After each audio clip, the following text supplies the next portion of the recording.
또 30두목 중 세 사람이 곡식 멜 때에 아둘람 굴에 내려가 다윗에게 나아갔는데 때에 블레셋 사람의 한 무리가 르바임 골짜기에 진쳤더라.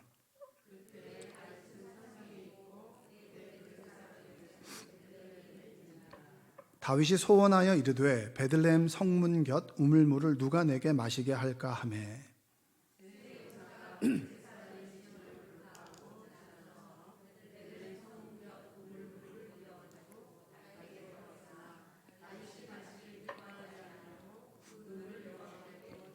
함께 읽겠습니다. 이르되 여호와여 내가 나를 위하여 결단코 이런 일을 하지 아니하리이다.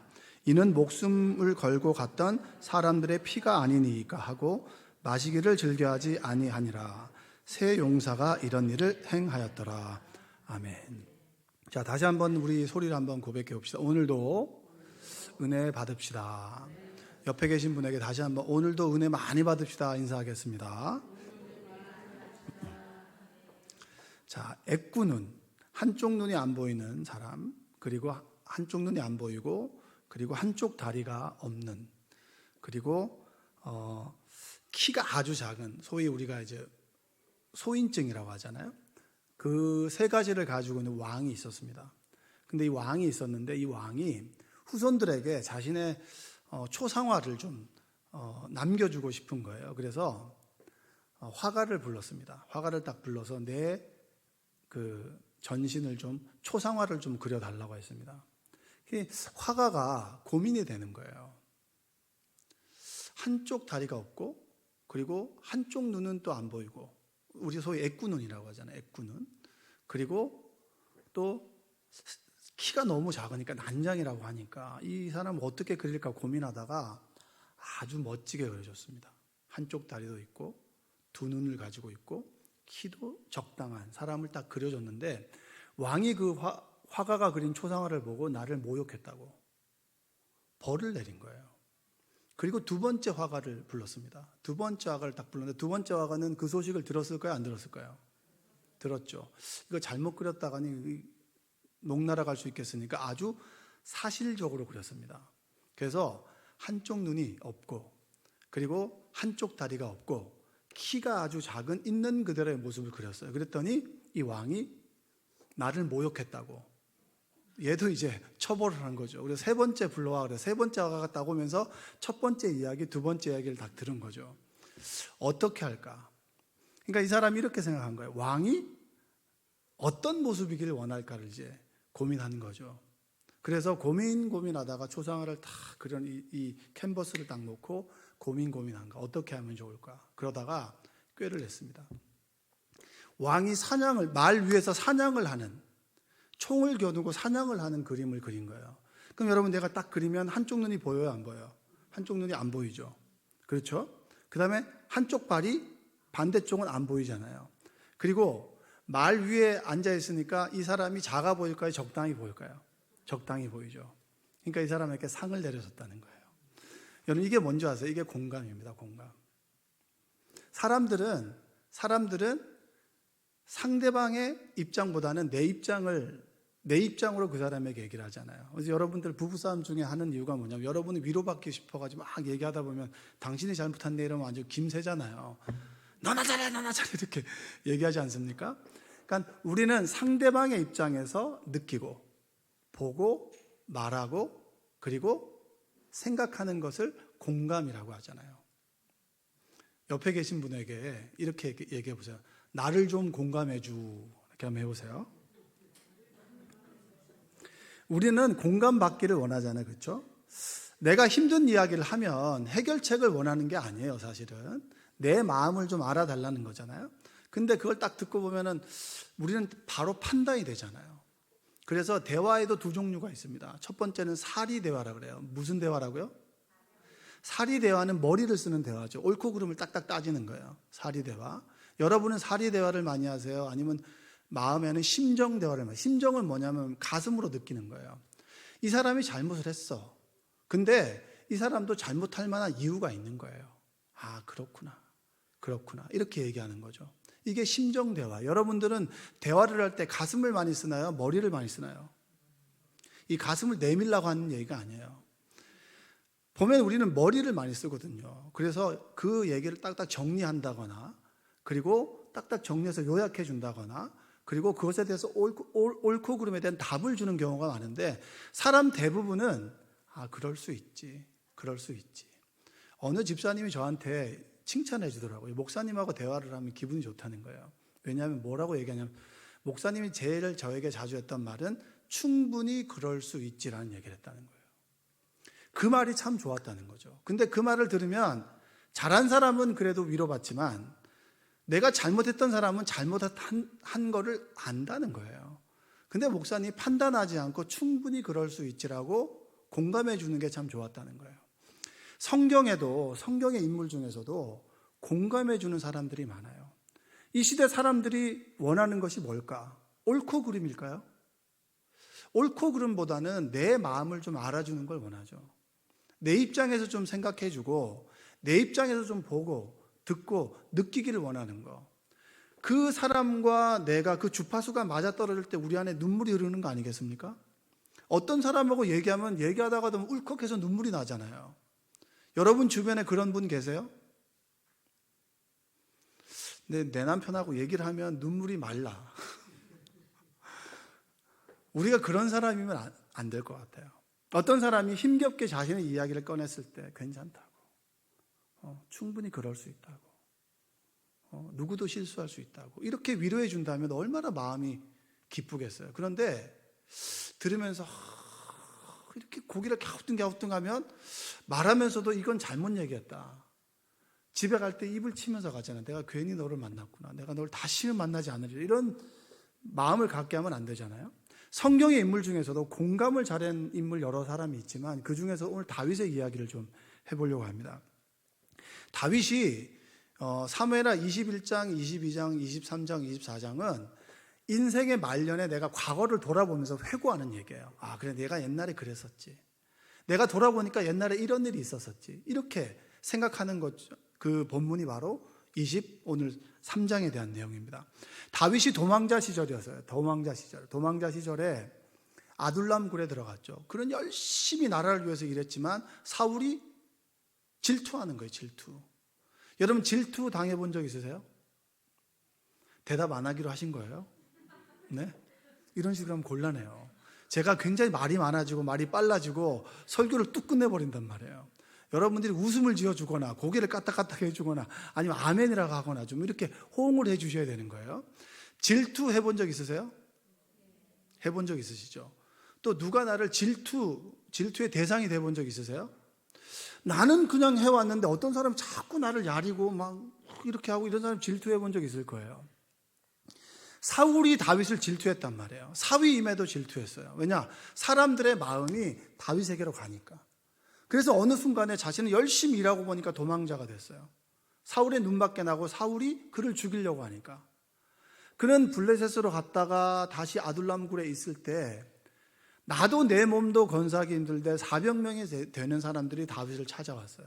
가족들도 오고 사울의 미움을 받는 사람들도 오고 다윗이 좋은 사람도 오고, 그 중에서는 내가 누구도 의지할 수 없다, 그래 너를 한번 의지해보자라고 하는 사람들이 왔는데 400명이 됐어요. 내 몸도 건사하기 힘들대 400명을 거느려야 되니까 얼마나 힘들겠어요.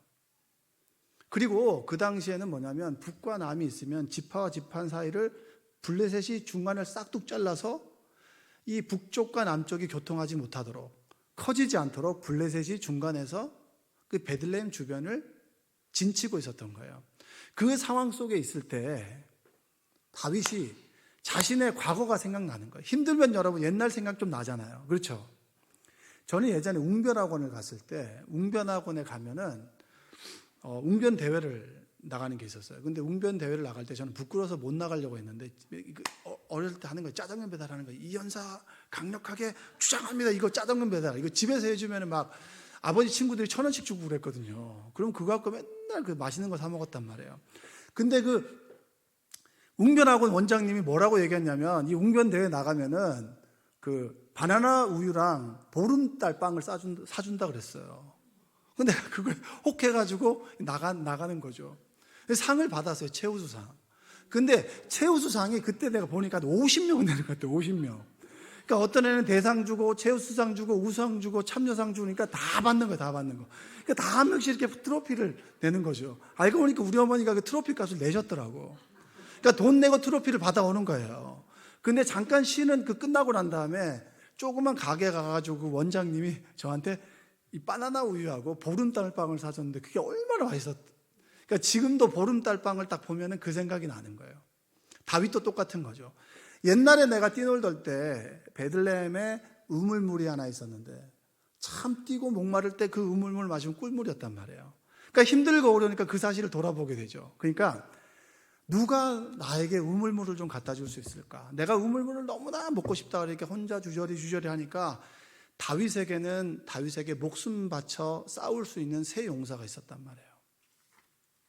그 용사 세 명이 베들레헴을 적진을 블레셋을 뚫고 가서 우물물을 떠온 거예요. 라이언 일병 구하기 아시죠? 그 집안에 라이언 일병 그 가족이 전쟁에 다 죽었는데 라이언 일병 혼자 남은 거야.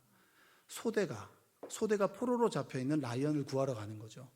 라이언은 남고 소대는 다 죽어요. 그래서 나 그 영화를 보면서 이게 도대체 뭔 영화야 도대체. 얘 하나 잡으려고 소대가 다 죽는단 말이에요. 이게 얼마나 어처구니 없는 겁니까? 다윗도 똑같은 거예요. 다윗이 물 한 잔 먹기 위해 가지고 목숨 걸고 세 용사가 블레셋 적진에 가가지고 물을 떠왔어요. 물을 떠서 딱 갖다 주니까 다윗이 눈물이 나는 거야. 내가 목숨을 걸고 사울을 위해서 충성을 다했고 나라를 위해서 충성을 다했을 때 사울은 나에게 창을 던졌단 말이에요. 내 공로를 알아주지 않고 내 눈물을 알아주지 않고 내 충성을 알아주지 않고 그냥 질투에 눈이 멀어서 나를 죽이려고 했었는데 그들의 모습을 목숨을 걸고 우물물을 떠오는 그들의 모습 보니까 내가 그때 생각이 나면서 내가 이 물을 마셨다가는 안 되겠는 거예요. 야, 내가 어떻게 염치 없이 이 물을 마실 수가 있겠는가? 이들의 목숨과 바꾼 우물물을 내가 어떻게 마실 수 있겠는가? 그래서 다윗이 그 우물물을 하나님께 예배 드릴 때 제물로 드립니다. 왜냐? 이 물은 이들의 피값이기 때문입니다.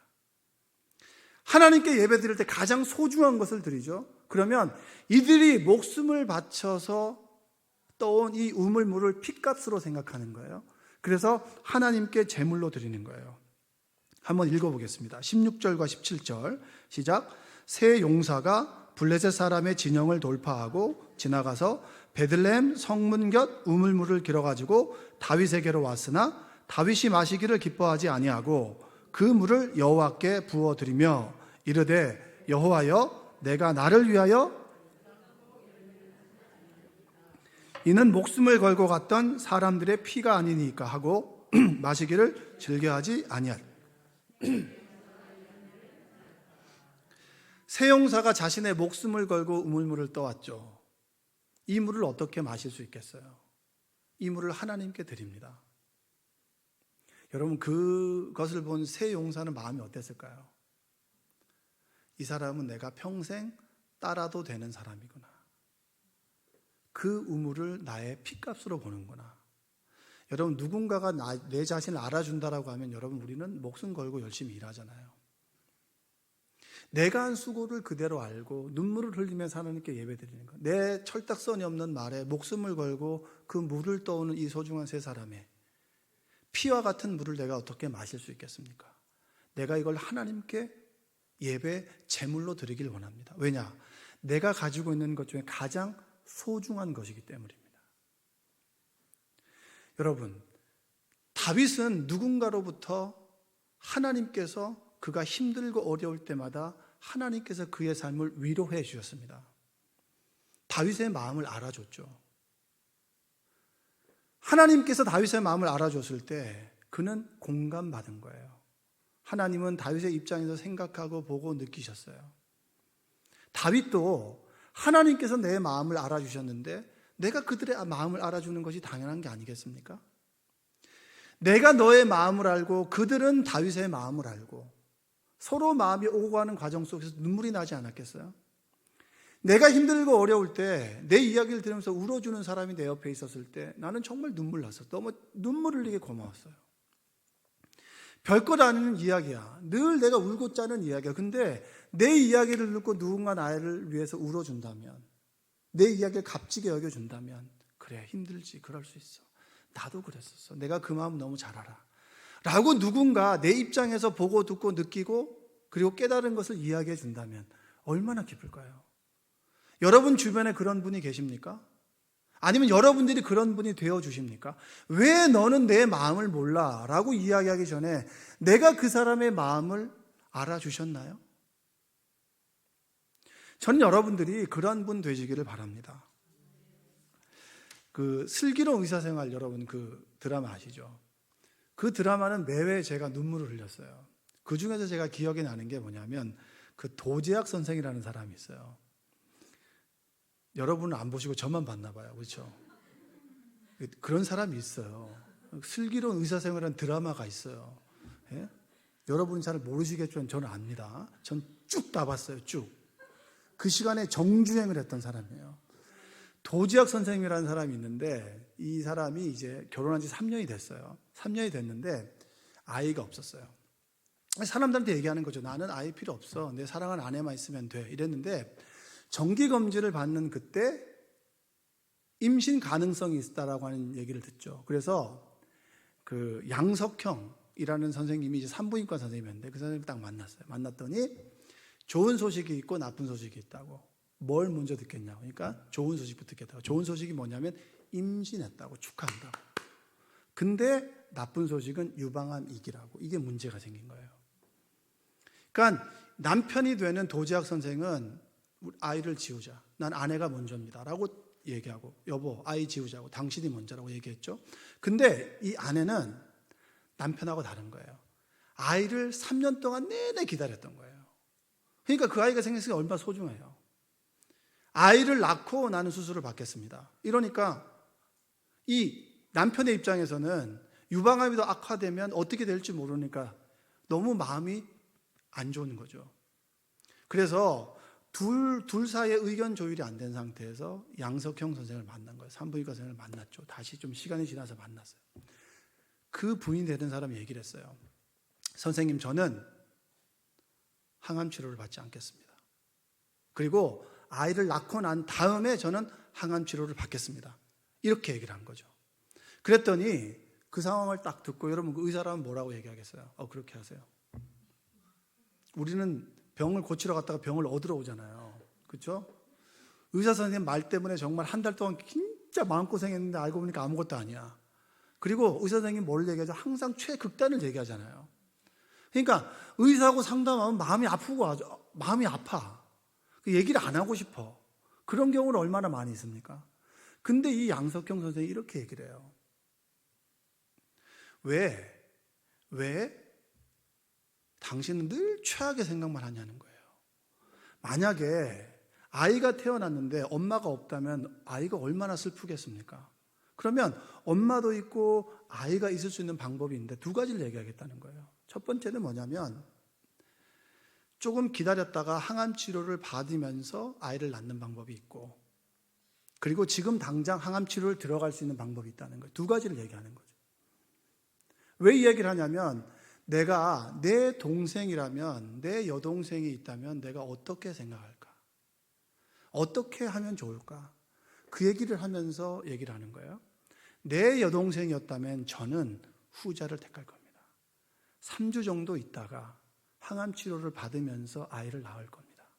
항암 치료를 받으면서 아이를 낳을 수 있는 방법이 있는데 왜 당신은 자꾸 극단적인 생각을 하냐는 거예요. 그 얘기를 하는데 제가 그 얘기를 들으면서 너무 눈물이 나는 거예요. 그 사람의 상황을 내 가족이라면 어떻게 생각할까? 제가 그 드라마를 그때 보면서 얼마나 회개했는지 몰라요. 성도님과 대화할 때 나의 동생이라면, 나의 누나라면, 나의 형이라면 그 문제를 가지고 내가 왔을 때 내가 어떻게 대했을까? 내가 그런 마음으로 대했을까? 그냥 형식적으로 대하진 않았나? 나를 정말 돌아봤어요. 근데 그 이야기를 듣는데 그 두 부부가 얼마나 우는지 저도 따라 울었거든요. 누군가 내 이야기를 듣고 나의 가족의 이야기처럼 받아들인다면, 내 아들과 딸의 이야기처럼 받아들인다면, 나의 누나와 오빠의 이야기로 받아들인다면 얼마나 감사할까요? 나의 문제인데 그냥 지나칠 수 있는 문제인데 그 이야기를 듣고 좀 지나서 또 물어봐 준다면, 저는 목회를 하면서 꼭 지나가면서 얘기하는 것들을 메모를 해두거나 늘 기억을 해둡니다. 그래서 다는 그렇진 않지만 대부분은 좀 지나면 물어봐요. 그럼 놀랄 때가 있어요. 왜냐? 그 부분에겐 소중하거든요. 그 얘기가. 나에게는 소중하지 않지만 그분에게는 너무나 소중한 이야기이기 때문에 기억해둬요. 그러면 그걸 물어보면 깜짝 놀라는 분들이 많아요. 누군가 나의 이야기를 흘겨듣지 않고 나의 이야기를 내 입장에서 들어준다면 얼마나 감사하고 기쁠까요? 저는 원래 공감 능력이 없는 사람입니다. 공감 능력이 부족한 사람인데 목회를 하면서 하나님께 주신 선물이 바로 저에게 공감 능력이에요. 여러분, 공감 능력은 그냥 오지 않아요. 아파본 사람은요, 아픈 사람의 마음을 잘 압니다. 아파보라고 하는 게 아니에요. 저는 다른 건 몰라도 병이 걸린 사람의 그 마음을 알아요. 그 병이 걸린 사람의 보호자의 마음을 너무 잘 알아요. 그리고 병에 걸린 사람이 어떤 심리적인 그런 어떤 불균형이나 혼돈 상황이 있는지를 제가 잘 알아요. 하루에도 수만 번 한마디 한마디에 천국에다가 지옥을 왔다 갔다 하는 게 바로 아픈 사람의 마음 아니겠습니까? 저는 그 보호자의 마음도 알고 환자의 마음도 조금은 알아요. 왜냐? 경험해 보았기 때문입니다. 여러분, 생각해 보면요, 우리 그리스도인들은 공감 능력이 있을 수밖에 없는 사람들이에요. 왜냐? 하나님이 인간이 되셨단 말이에요. 우리 교인들 중에서 그 개를 이제 남편이 아프면서 우리 교인에게 입양을 보낸 분이 계세요. 이 개 이름이 개똥이에요. 개똥이. 뭐라고요? 개똥이. 참 찰진 이름이잖아요. 그렇죠? 근데 이 개똥이가 입양이 되면서 이름이 에디로 바뀌었어요. 에디로. 물이 변하여 포도주가 되듯이 그놈은 똑같은데 이름이 개똥이에서 에디로 바뀐 거예요. 쉽게 말하면 내 이름이 마이클이 된 거예요. 마이클이. 그러면서 이사를 갔다가 이제 마천동에서 이제 파인타운으로 온 거죠. 파인타운으로 오다가 얘가 이제 대우가 달라진 거예요. 마천동에서 대우보다는 여기 대우가 달라진 거예요. 입는 옷이 달라지고 먹는 게 좀 달라지기 시작했는데 얘가 이 파인타운에서 개포동으로 이사를 갔어요.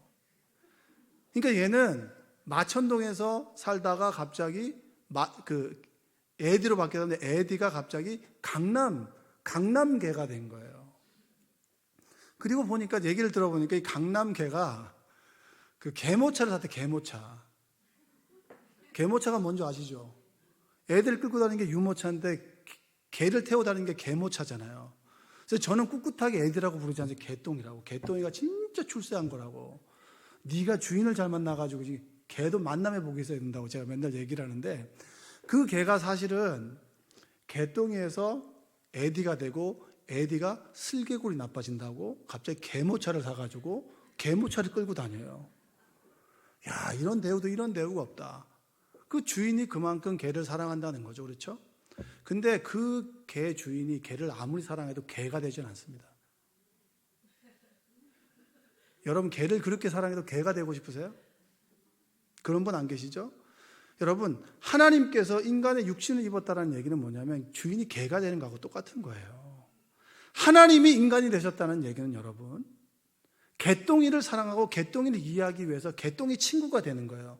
개가 되는 거예요. 개가.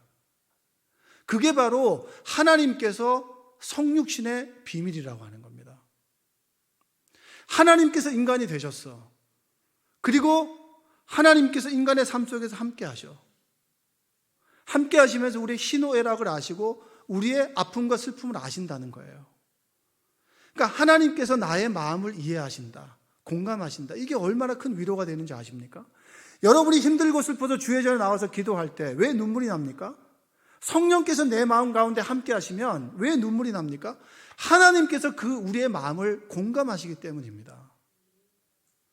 전 여러분들이 우리의 삶을 공감하시는 주님을 만나보게 되시기를 주님의 이름으로 축원드립니다. 공감하시라는 찬양이 있어요. 우리 가운데 찾아오셨던 그 주님이 우리의 모든 상황을 공감하시네, 이런 찬양이에요. 예? 들어보세요. 좀 제가 들어서 잘 모르시죠? 그러니까 주님께서 우리의 마음을 공감하신다는 찬양이에요. 근데 그 찬양을 듣다 보니까 어떤 사람이 3년 전에 댓글을 달았어요. 그 댓글이 뭐냐면 이런 겁니다. 그 댓글의 내용이 시각장애인의 이야기예요. 태어날 때부터 추체 이영양증이라는 그런 추체의 세포가 없어가지고 이제 빛의 색을 구별하지 못하는 병인가 봐요. 여러분, 낮에 빛이 들어오면 우리는 사물을 볼 수 있잖아요. 근데 이분은 빛이 들어오면 더 밝아져서 아예 사물을 구별을 못하는 거예요. 그러니까 어떤 사람에게는 빛이 되지만 이 사람에게는 빛이 들어오는 순간에 어둠이 되는 거예요. 그러니까 이 사람이 살아오면서 얼마나 많은 서러움과 그리고 얼마나 많은 차별을 경험했겠어요. 근데 이분이 이 찬양을 들으면서 주님께서 나의 삶을 공감하신다라고 하는 것에 위로를 받은 거예요. 우리 가운데 찾아오셨던 그 주님께서 내 마음과 상황을 공감하신다는 것에 위로를 받은 거예요. 그러면서 그 댓글의 내용이 뭐냐면, 내가 앞을 보지 못하고 빛이 들어오면 사람들에게 빛이 되지만 나는 빛이 어둠이 되는 이 상황이 늘 힘들고 어려운데 주님께서 내 마음에 찾아오셔서 내 삶을 공감해 주실 때 위로가 되었다. 그러면서 나도 누군가에게 위로가 되는 삶, 그의 삶을 공감해 주는 삶이 되고 싶다. 세상 사람들이 우리에게 원하는 모습이 뭐겠습니까? 정죄와 비판인가요? 너 잘못했어? 너 그러면 안 돼? 우리 가운데 늘 이렇게 말하는 사람이 많아요. 어떻게 목사님이 그럴 수 있어? 어떻게 장로님이 그런 행동을 할 수가 있어?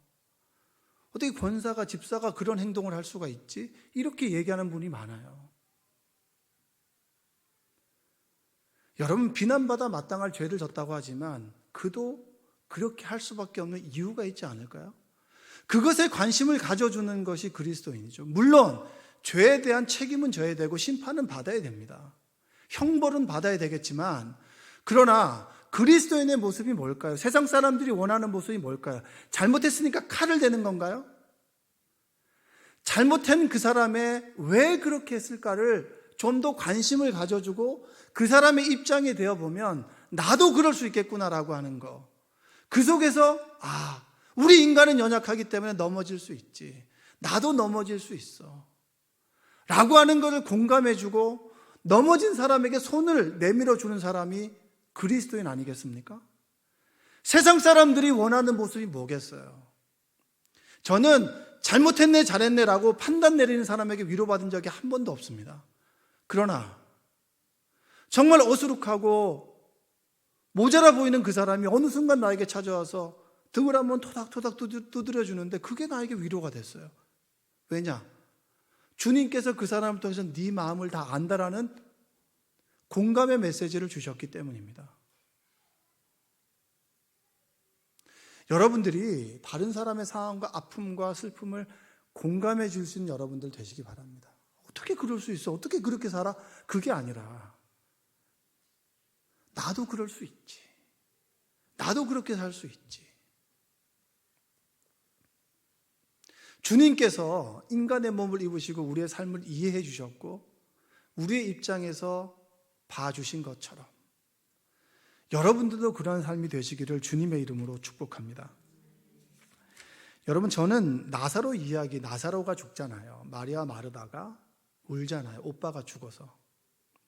예전에 제가 참 회개했던 적이 있어요. 언니가 돌아가셨는데 계속 기도해 달라고 그랬는데 돌아가셨을 때 제가 위로의 메시지를 전해주지 못해서요. 근데 그분께서는 그 무관심 속에서 마음이 좀 아프셨던 것 같아요. 그래서 그 서운한 그 내용들을 저한테 카톡으로 보내주신 적이 있어요. 그때 제가 굉장히 많이 좀 회개했습니다. 많이 슬플 텐데 같이 자란 자매가 암투병으로 죽었으니까 얼마나 마음이 아프겠어요. 근데 그 상황을 제가 깜빡 잊어버린 거죠. 그러니까 그 얘기는 그렇게 심각하게 보지 않았다는 거예요. 왜냐하면 저도 목회자이기 때문에 일촌, 부모, 자식 이 외에는 장례식에 신경 쓰지 않아도 된다라고 하는 공직처럼 바뀌어있기 때문에 그걸 간과한 거죠. 내가 위로의 전화나 위로의 문자나 이렇게 해줄 수 있었을 텐데 그걸 못한 거예요. 근데 주님은 여러분, 나사로 오빠가 죽었을 때 슬퍼하는 마리아와 마르아의 입장을 아셨어요. 그래서 성경 말씀에 보면 이렇게 요한복음 11장 33절과 35절 한번 읽어보겠습니다. 예수께서 그가 우는 것과 함께 온 유대인들이 우는 것을 보시고 심령의 비통이 여기시고 불쌍히 여기사 이르시되 그를 어디에 두었느냐 이르되 주여 와서 보옵소서 하니 예수께서 눈물을 흘리시더라. 왜 우셨을까요? 내가 고칠 건데 이렇게 세울 건데 울 필요 없잖아요. 걱정하지 마, 내가 살려줄게, 이렇게 하지 않았단 말이에요. 마리아와 마리아의 눈물을 보고 그의 입장이 되어서 함께 살았던, 가난했지만 함께 살았던 오빠가 죽고 내가 누구를 의지하며 살아야 되는가라고 하는 그 두 여동생의 마음을 아시고 함께 울어주셨을 때 성령께서 함께 하셔서 나사로가 살아나지 않았겠습니까? 저는 여러분들이 누군가의 예수님께서 흘려셨던 눈물을 흘려주시기를 바랍니다. 그 사람과 내 마음이 함께 주파수가 맞아졌을 때 함께 이게 공명이 되면서 눈물이 나지 않겠습니까? 저는 여러분들이 그러한 삶을 사셨으면 좋겠어요. 누군가에게 위로가 되고 누군가의 마음을 좀 공감해 줄 수 있었으면 좋겠습니다. 우리 교회에 오면 따뜻하다, 내 마음을 좀 알아주니까. 생명나무 교회에 오니까 내 마음을 알아주는 사람이 참 많아서 좋아. 내가 힘겨울 때 함께 기도해주고 힘겨울 때 함께 울어주고. 여기 예배 드리시는 분 중에서는 친한 친구가 이제 투병을 하는데 내가 해줄 수 있는 게 기도밖에 없어서 그렇게 예배 드리시는 분도 계세요. 제가 감동적이었어요. 내가 사랑하는 친구들에게 해줄 수 있는 것이 아무것도 없어. 근데 너무 마음이 아파. 그러니 내가 해줄 수 있는 최선이 뭘까? 기도잖아요.